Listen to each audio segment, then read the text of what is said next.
sincronía, el entusiasmo intelectual, el afecto por la historia contada desde el archivo del baúl familiar, con sus cartas, sus fotografías, sus reportes de prensa, las flores secas con nacidos de cinta de brazo desteñido a veces, aunque los chismes de adentro. Esas que van moviéndose cuerpo, esas voces para habitar entre nosotros. De eso es que vamos a conversar esta noche, no sin antes recordar que la obra de Joel incluye mucho más que las novelas que ya mencioné, que su libro Cartas Apócrifas obtuvo el premio de cuentos de la Bogotá en 1997, que el conjunto de su obra ha sido reconocido en la historia de la literatura hispanoamericana, de ese gran maestro que es Enrique Anderson Inver, y en la enciclopedia de literatura caribeña y latinoamericana, coordinada por Daniel Vanderson y Mike González para Routledge. Gloria Guardia, bienvenida al Instituto Carlos Cuervo una vez más. Y bienvenida también mi amiga y colega Sara González Quina, que me encanta decir González Quina, de Bolivia, quien acaba de terminar la traducción de una obra de Doris Sommer que pronto estará en librerías. Sara, ensayista, compañera y mentora para jóvenes investigadores en esa aventura que ha sido el Instituto Pensar en la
Pensé que todo mi pecado para salir aquí. Bueno, ante todo, muchísimas gracias a mis queridísimas amigas Sara y Carmelita, con quien he compartido tanto y hemos reído tanto y hemos alabado tanto ciertas cosas y hemos tenido chistes en común. Les agradezco enormemente que hayan aceptado presentar esta obra mía. Estamos en esta hermandad que hemos forjado desde antes de 2003, creo. Ya mi querido público, mis amigas que están aquí, que han venido especialmente para acompañarme en esta oportunidad, les agradezco muchísimo. También agradezco mucho a la editorial Brandon House, que en todo momento ha querido realzar la obra y toda mi trayectoria literaria. Muchísimas gracias a todos. Y un abrazo desde esta tribuna para ustedes. Bueno, estamos estrenando equipo de sonido, entonces van a estar escuchando, debo decirlo en perfecto castellano o español, ¿no? Hay un home.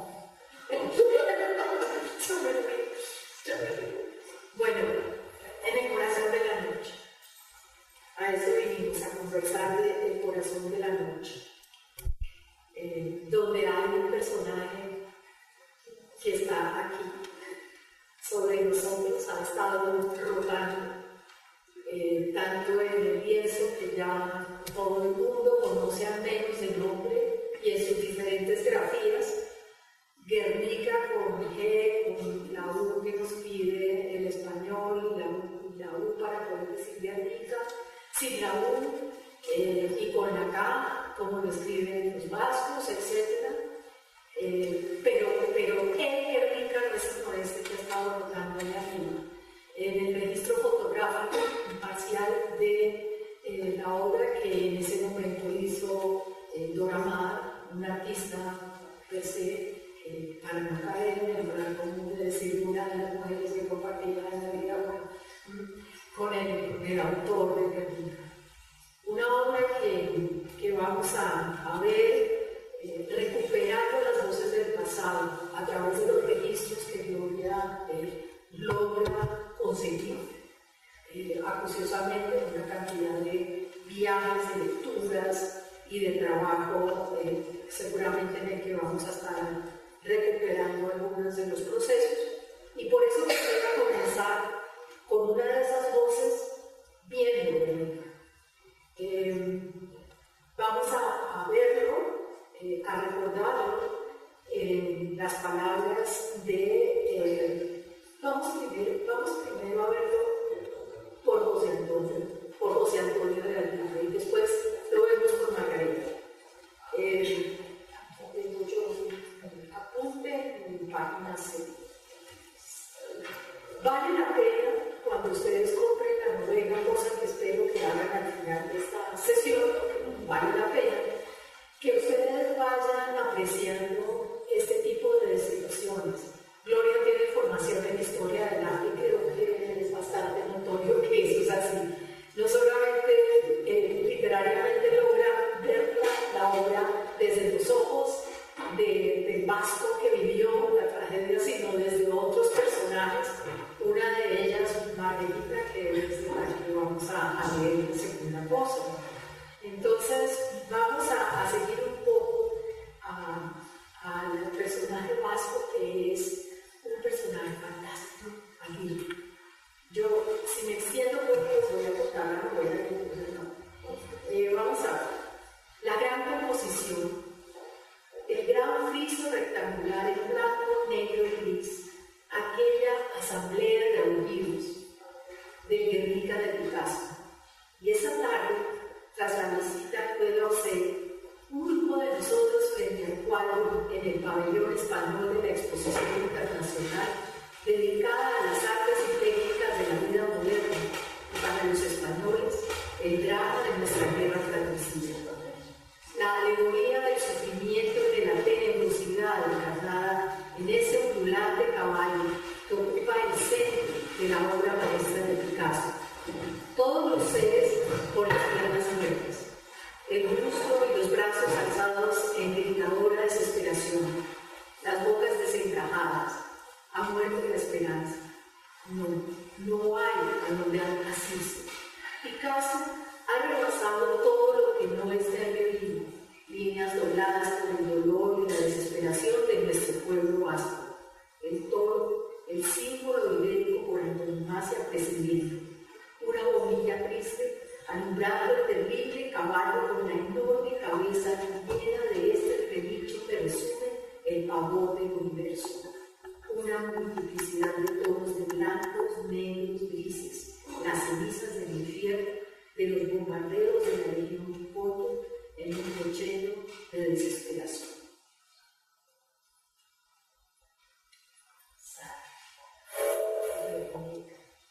Veo árboles, dóridos,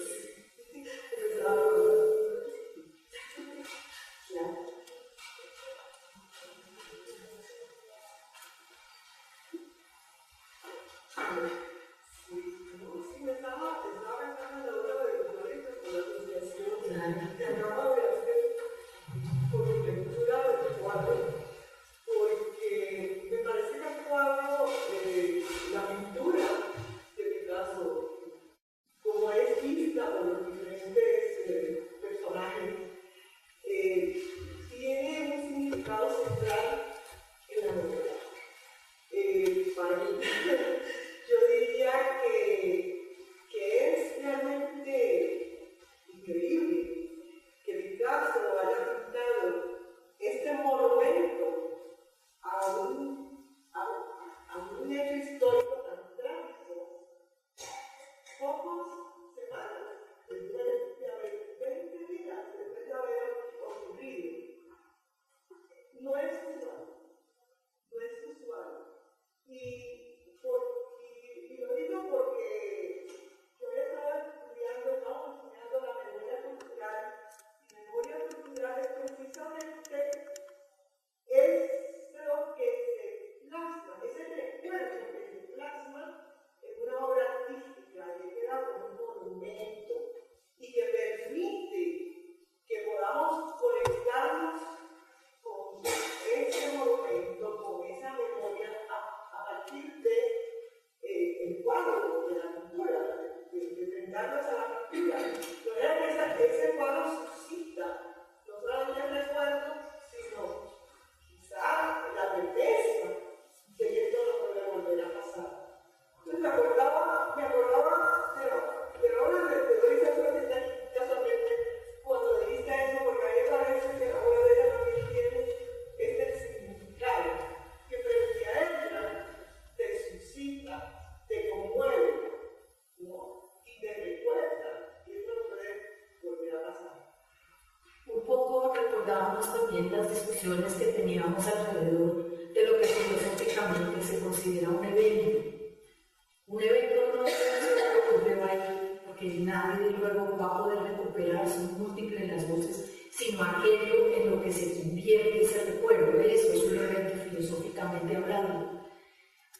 La novela trabaja muchas perspectivas de lo que fue este momento trágico, que no es tan momento. En la novela van a encontrar ustedes la crónica de los numerosos y consecutivos bombardeos que sufre Guernica. Y claro, lo más bello de poder reconstruir eso es quizá el gesto que quisiéramos ver en la gente joven hoy en día, y es que buscar todo lo que ocurre en ese periodo tan denso históricamente, tan denso. Es decir, lo que pasa en España, lo que le pasa a los vascos, lo que le pasa a los catalanes, y no vale la pena recordar que para la edición de esta obra tuvo un papel central Ana Roda. Ana Roda, cuyo abuelo, ¿no?, fue una persona que viviendo en Colombia se devuelve a la España republicana para participar en la aventura pedagógica de esas colonias escolares, y pues cuando ya cae la República lleva a todos los niños que estaban con él en su escuela, en su colonia, a través de los Pirineos, y hasta que no entrega al último niño no regresa a Colombia. Y en Colombia, esa gente simpatizante de la República está presentando la obra Numancia de Cervantes para recoger fondos para los republicanos. El archivo de Miquel Fornaguera y Ramos, que es así como se llama el abuelo, el avi de Ana, reposa en la Universidad Javeriana. Ella lo entregó, y María Fornaguera cuando nos hizo el inventario, en ese momento ya hace también bastantes años, recordando todas y cada una de las cosas que pasaron alrededor de esa tragedia que fue, pues fueron los días finales de la República. Entonces estamos como en un mismo meridiano y regresando, visto, contado, narrado desde diferentes voces. Vamos a una voz que a mí me intrigó muchísimo. Ella sabe y se ríe pícaramente. Cuéntenos un poquito de... Es el personaje femenino de la obra, que es Margareta Frontenberg. Es una austriaca de baja nobleza que viuda durante la Primera Guerra y se marcha luego a trabajar a Berlín y propiamente va a una naviera donde por sus habilidades de políglota es inmediatamente contratada. Este personaje, pues yo lo que criando hay muchísimo amor, porque esa voz femenina quise presentar a la mujer europea que participa durante estos años en la guerra y cómo ayuda al pueblo y a la gente y al perseguido. Y este personaje, yo leí toda la biografía, puse fecha de nacimiento, todas las fechas que podía poner. Y como dijo Marlene Yusenada, es creación absolutamente literaria. Ahí hay ficción, pero hay también realidad. Y espero que cuando lean el libro, pues aprendan a creerla como me dice cuando la fue escribiendo.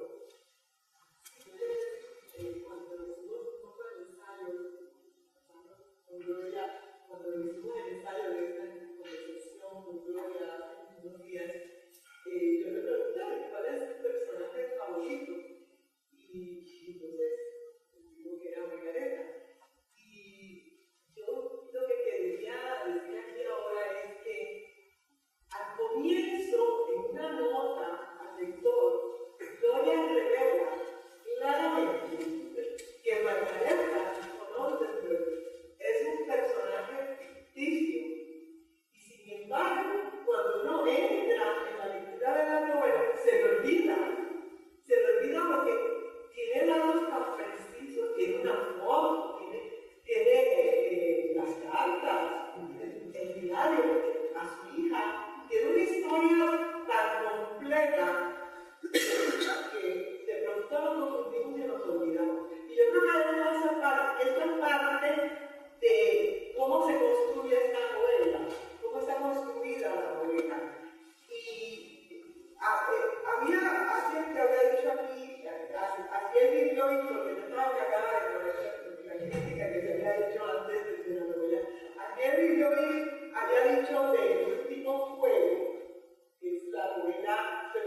Y estoy de acuerdo con lo que dice Sara, porque precisamente somos ficción también, somos personajes de ficción. Así como somos personajes en la vida real, que llamamos real, también somos personajes de ficción. Y eso hay que intercalarlo en la literatura. Y en qué más, en una especie de cultura de objetos. Yo me acuerdo que puse en uno de mis libros, puse los personajes reales que se convierten en personajes de ficción en esta obra. Y en los personajes de ficción que pasan a ser personajes reales. Así que hay ese juego entre la ficción y la realidad. Y eso es lo que en este mundo posmoderno que vivimos, y eso es lo que trabajamos, ese juego, ese intercambio de la ficción, llamada ficción y llamada realidad. Así es, vamos a oír la voz de Margarita para verla como ve ella femenina. Comienza con un recorte de periódico y entonces va y viene de ese recorte de periódico que ella tiene. El recorte de periódico es I saw the German planes bombing en Berlín. Y dice, vuelvo a la vez la mirada sobre la composición de Picasso. Toda la inmensa composición horizontal en blanco, negro y gris me asalta como lo que es. Una asamblea de aullidos, una alegoría del sufrimiento, de la tenebrosidad de la guerra. Los cuerpos calcinados, las cabezas como copas del dolor, la esperanza hecha pedazos, los rostros en trance del ahogo, la bombilla iluminando la cabeza del caballo que relincha, expresando el vapor de la tierra, la desesperación de los vencidos, el acierto al prescindir del color, la paloma con el ala rota y el pico abierto, sugiriendo que se ha roto la paz, un hombre descuartizado tirado en el suelo, con una estrella de 5 puntas en una mano y una espada y una flor en la otra.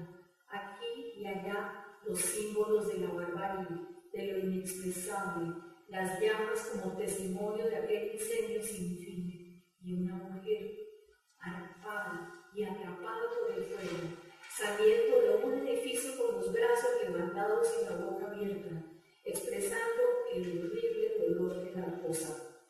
Todo está conjugado de manera sobria, evocando el cataclismo de la guerra, haciendo eco y superando a la vez algunos rastros de la Minotauro humana.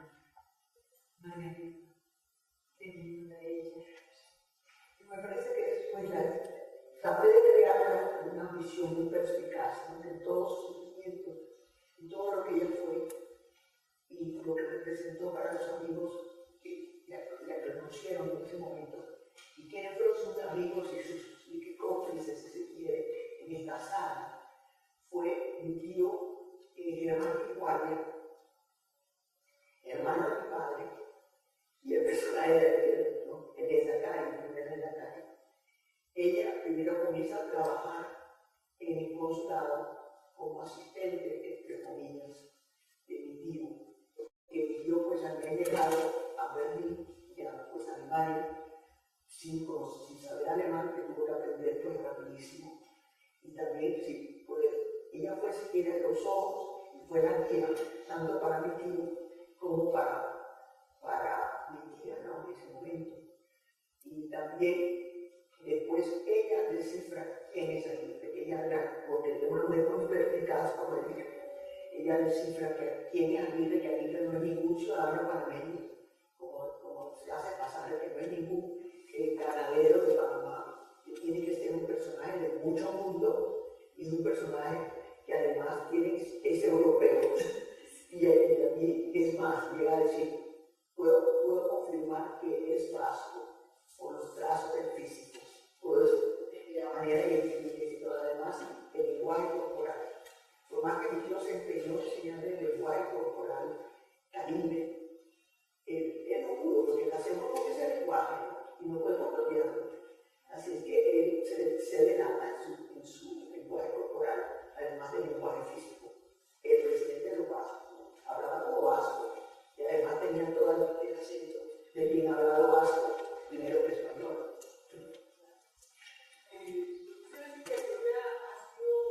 Muy admirada por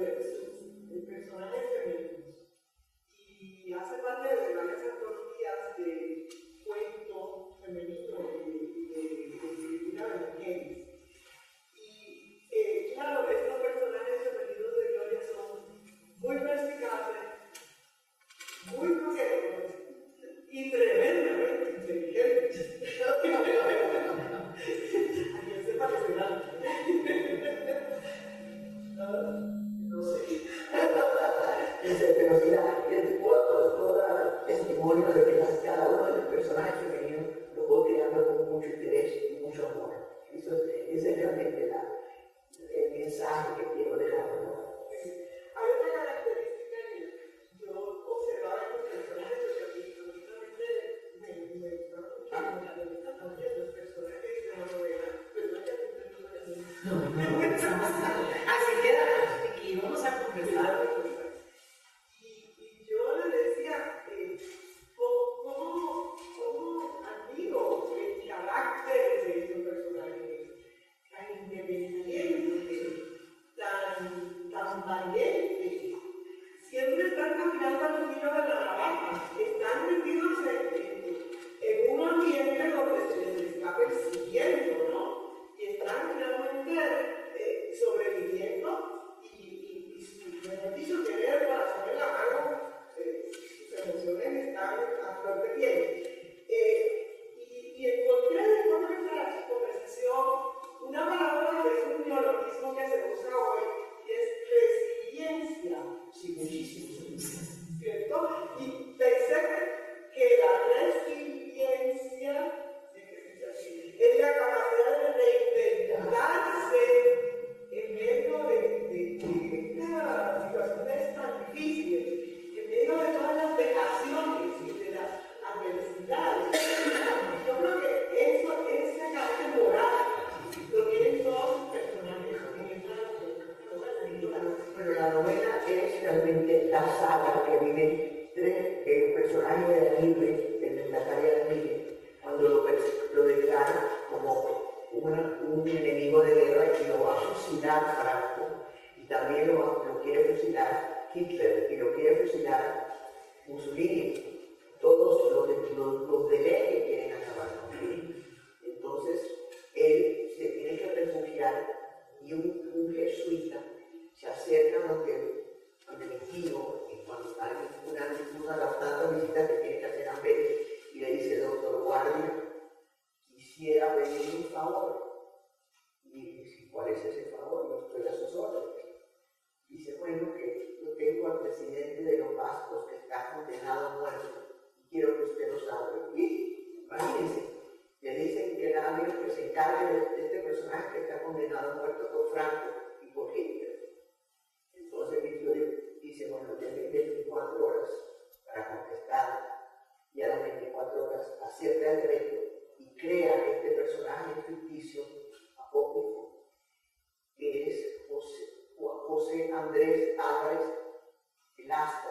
Ese personaje es un panameño que es un ganadero de una provincia de Panamá que es Chiriquí, y él lo asume con ese le da un pasaporte, le da la nacionalidad, claro que todo dándose la vida, ¿no? Y así lo salva y lo saca, pues lo salva de que lo asesinen. Pero toda la novela es toda esta saga, y lo voy narrando a través de los diarios de Tío, los diarios de Aguirre y los diarios de Margareta. Y con esto conjuga también la historia de Europa de esos momentos. La historia de la guerra de España y también la Segunda Guerra Mundial. Y las entreguerras, porque Margarita, la regresada de ella que tanto nos fascina, yo no sé, me gustó a ella muchísimo, claro, y le envidié los amigos. Tener un tintico, como hacemos acá en Bogotá, tomarse un tintico con los hermanos Wittgenstein. Y otro diga con alma madre, qué pereza, ¿no es cierto? Y de pronto están viendo aquel amor tremendo entre Alma, Mahler, Bernstein y todos los que ustedes quieran en la mitad, bellamente representado por Oscar, y tener la posibilidad de estar allí tomándose un tintico, así, un cafecito, ¿no? Y perder todo eso así, ¿no? Y tendría que salir corriendo, huyendo y aceptar un trabajo porque lo ve en ese cafecito, en un periódico, ahora para mí, y a empezar otra vez. Resiliencia, bueno, perdón, esa palabra es y los científicos sociales gozan con esa palabra, eso se llama en colombianismo, no sé, de la pena. Ella arranca para todas partes.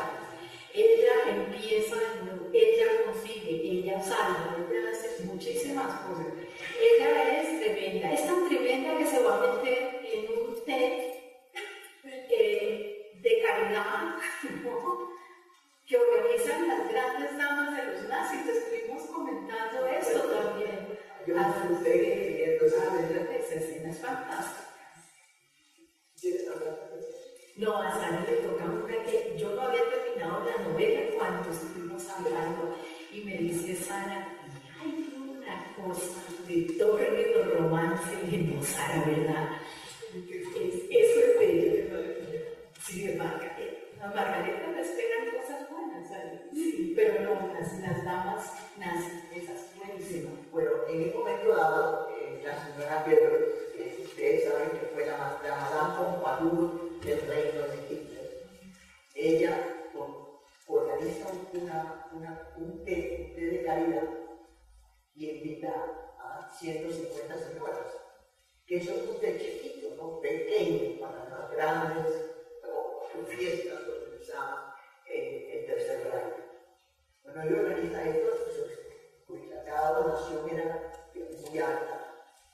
Y disfruté enormemente, pues ahí pude describirla con todo el sarcasmo, toda la picardía que pude darle y presentar a cada uno de estos personajes tal como se me ocurre que fueron, sobre todo la señora María Priento, que fue una mujer muy culta y era hija de un multimillonario que representaba los vinos en Alemania.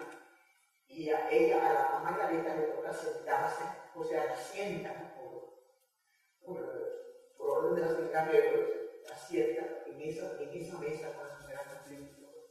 Y después me deleité haciendo pues un cuadro de lo que eran las señoras del Tercer Reich, como muchas señoras muy bien, pero muy ignorantes, sentadas en esa mesa con ellos, preguntándole, señora Conflicto, ¿y usted conoció a la señora, al príncipe de Gales? Sí, lo conocí. ¿Conoció a la señora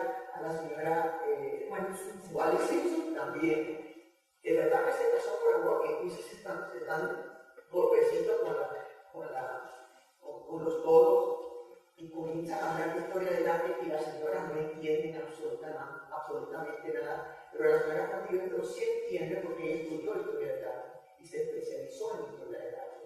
Así que el único momento donde hay un cruce, si se quiere, entre Margareta y la señora Conflicto, que cuando habla de historia del arte, de ahí todo lo demás, y al final la señora Conflicto le dice, señora Margareta, a nosotros nos encantará que usted venga a nuestras tertulias en Berlín. Y por supuesto, ella lo único que quiere es asistir a esas tertulias porque son una travesía del Tercer Reich. Pero entonces, yo disfruté mucho escribiendo esa escena. Sí, la seda sobre cuerpos feos. Se notó que no las quería. Bueno, que esa oportunidad, ¿no es cierto? Sí. Pero sí, un ambiente recreado con un poco de detalles, el ambiente del salón, el hotel, los escenarios. Sí, ese salón, para poder recrear esa escena, yo hicimos Ricardo y yo, el viaje a ese hotel, lo visité, comimos ahí para saber cómo presentaban la comida y todo esto, y poder escribir luego todo esto en el libro. Sí, y un poquito sobre la forma como llegaron a los archivos de Allende y a todo lo que se recuerda de él en Bilbao. Sí, bueno, eso fue muy interesante porque así como para llegar a los archivos de mi tío, mi familia, mis primos hermanos y sobre todo mi tía que ya falleció hace muchos años, había guardado todas las cartas, había guardado todo el diario de él, había guardado todo lo referente a lo que era la sala de mi tío con Allende. Asimismo, cuando yo tuve esos hermanos, decidí, bueno, ahora el punto es viajar a Bilbao.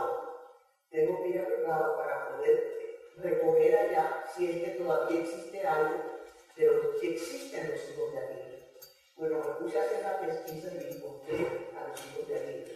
Hicimos el viaje en carrito a Bilbao, pasamos unos días maravillosos en compañía de ellos, y ellos me entregaron también todo un arsenal, un archivo enorme sobre su padre y sobre todo lo que había sucedido durante esos años. Así que me pude documentar con la ayuda, gracias a la ayuda de ellos. Y lo más lindo, el día nos regresábamos, nos dieron una comida, un almuerzo, donde fueron como 50 personas de todos los descendientes de quienes habían participado en el gobierno del primer de la calle, cuando él tomó posesión en 1937. Siendo muy joven. Sí, era joven, todavía nació en 1904 y esto sucedía en 1937, tenía 30 y pico de años.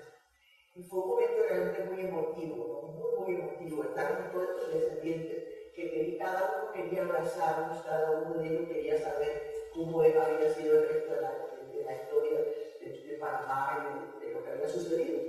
Y alguien me preguntaba, ¿por qué Panamá? Y yo, Panamá, por su condición geográfica, su posición geográfica, ha estado abierta todo el tiempo al mundo, ¿no?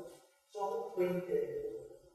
Y en esa medida, por ser puente también, los ciudadanos de Panamá, los hijos de Panamá, estamos muy abiertos a ayudar al mundo. Ahí se han refugiado muchísimas personalidades de todo el mundo que han sido cuando están perseguidos. Realmente es un lujo poder compartir con muchas de estas personas que han venido a vivir a Panamá. Y esto quizá haya permitido, sin duda, fue lo que ha permitido ayudar al presidente Aguirre. Aparte del libro de Aguirre, Sí. donde se refiere a la caída del éxodo, donde habla de la familia, y a mí me parece que este sentido de la familia también es un sentido de en qué estado está la nación en este momento, la nación de Vasca. Dice, heros aquí la familia Aguirre Zavala al completo, y un puñado de vascos, austriacos, polacos, checos, y 1 millar de judíos, mejor dicho, los despegados de todas las etnias y naciones del mundo, encerrados desde hace días en el campo de concentración que ha levantado en la frontera belga-francesa.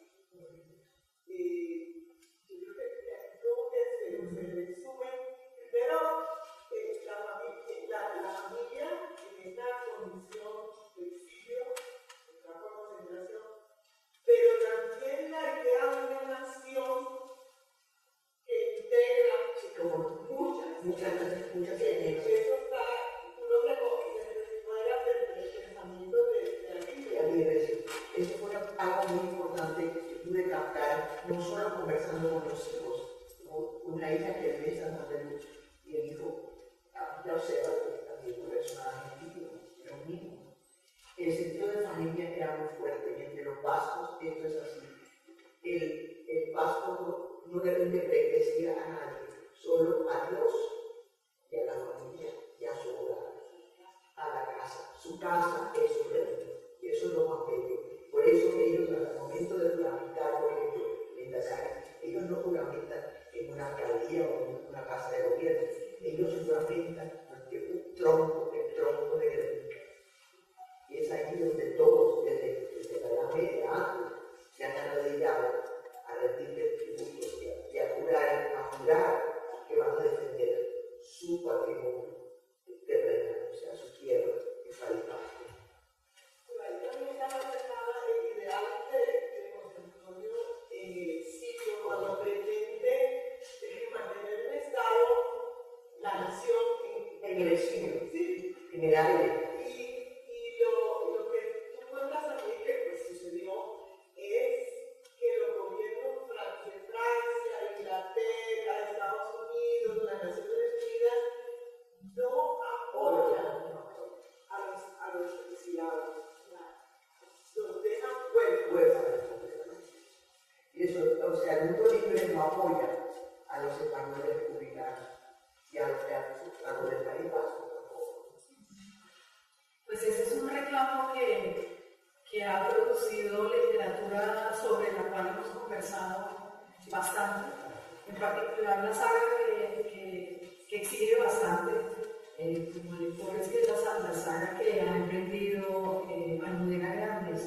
Yo personalmente, por recomendación de Gloria, llegué a leer Con el corazón helado y luego compartimos la conversación en torno a Inés o la alegría, que es increíble. Eso sí que es resiliencia ni que nada, de verdad, esas categorías. Son palabras que no resuenan en la magnitud del esfuerzo de las mujeres. Inés es una mujer que es fantástica, es una creación increíble, que no es creación, ella existió, Inés. Y es a través del fogón, es decir, atravesando y viviendo, conviviendo con los españoles, queridos y no queridos, más los del mundo. En Francia, su no lugar, en Francia, su no lugar en las tropas del Soviet, donde tenían también, ¿no? Que también está fundado por Carolina Grandes. O sea, es un periodo que se puede visitar desde la novela histórica a través de muchas voces, ¿verdad? Aquí está también a salir de también tendría algo suyo para contar.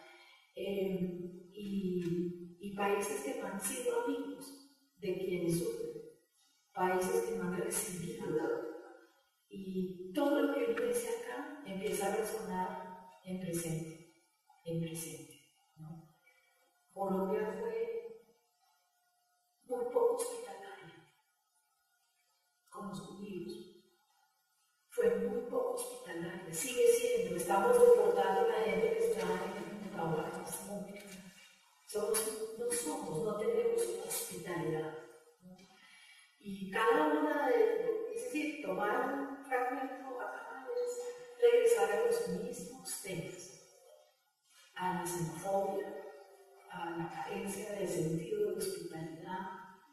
Y vamos alegremente hablando del postconflicto, cuando el conflicto lo vamos a tener que vivir y resolver y tramitar de muchas maneras. Por eso en las universidades es más cauto el post-acuerdo, porque tiene más sentido, pero mientras no tengamos como el alma abierta a la hospitalidad, a entender qué es eso y qué es esa tradición, de que si tengo un pan duro lo comparto con otro en estos tiempos de guerra. Preparando precisamente el trabajo alrededor de la conmemoración de mayo del 68 hace unos años, nos contaba un querido amigo, Clemente Forero, que estuvo estudiando en Francia en mayo del 68, cómo ellos encontraron, veían a las personas que se comían una manzana con todo y las semillas y la cáscara y todo, y aterrados preguntaban, pero ¿cómo se comen todo eso? Es que nosotros vivimos la guerra. Nosotros no desperdiciamos nada. Nos comemos todo. Eso. La cáscara de la manzana para compartir con la familia. Sí, eso es lo que hay sobre la mesa. Nosotros acá lo decimos bellamente.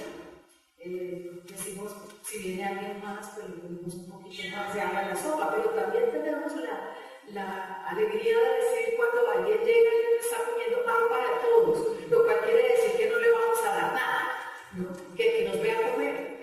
Tenemos que aclimatar, tenemos que traer a nosotros los que no, entre nosotros no, pero la gente lo dice por cortesía, es una fórmula de cortesía, hay para todos. Pero no, yo creo que sí, somos hospitalarios en cierta medida.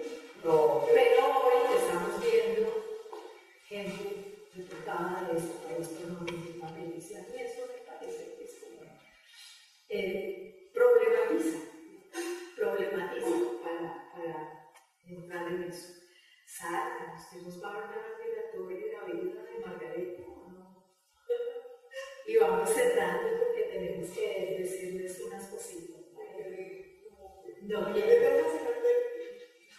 un momento lo confundí, pensé que era real, le pregunté a Gloria, claro, es su intención, tenía que ser una intención, porque ella es la que ella es la que amarra, ella es la que da sentido a todo, y la gente, como dije, tiene que verse, sí, Margarita es una mujer muy generosa,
Entonces, todo está ahí dispuesto, pero lo vemos y no lo vemos. Pues esa trata de hacer esto precisamente.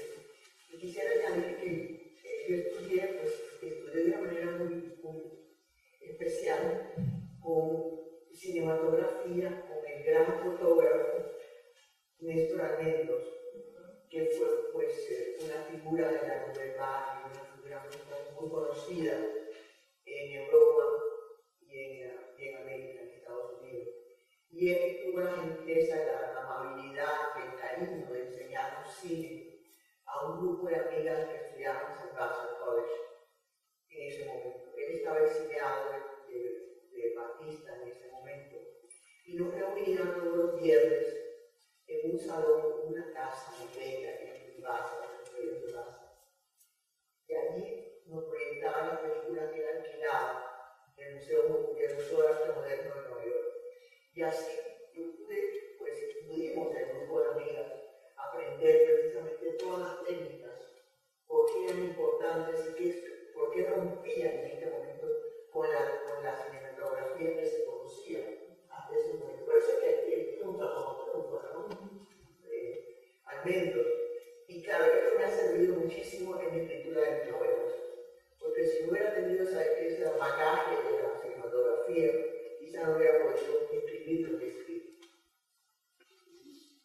Bueno, pues muchísimas gracias, Gloria, por haber compartido un poquito más y ya, mejor dicho. Yo quisiera proponerles una lectura desde dos tipos de sombrero. La primera imagen cinematográfica es un personaje que todavía no sabemos mucho de él, pero sabemos que va bellamente vestido y lleva un sombrero borsa. Y en las últimas páginas, ese mismo personaje, después de todo lo que le ha pasado, llega con una buena máscara. Efectivamente. ¿Por qué la buena máscara? Porque es el símbolo de lo que es la identidad vasca, la boina. ¿Quién le pone a este personaje la boina vasca? Aguirre. Y le dice, así como usted dio la nacionalidad panameña, ahora le doy la nacionalidad vasca. Y le entregó la nacionalidad vasca a mi tío en ese momento cuando termina la carrera. Un cierre bellísimo. Muchas gracias.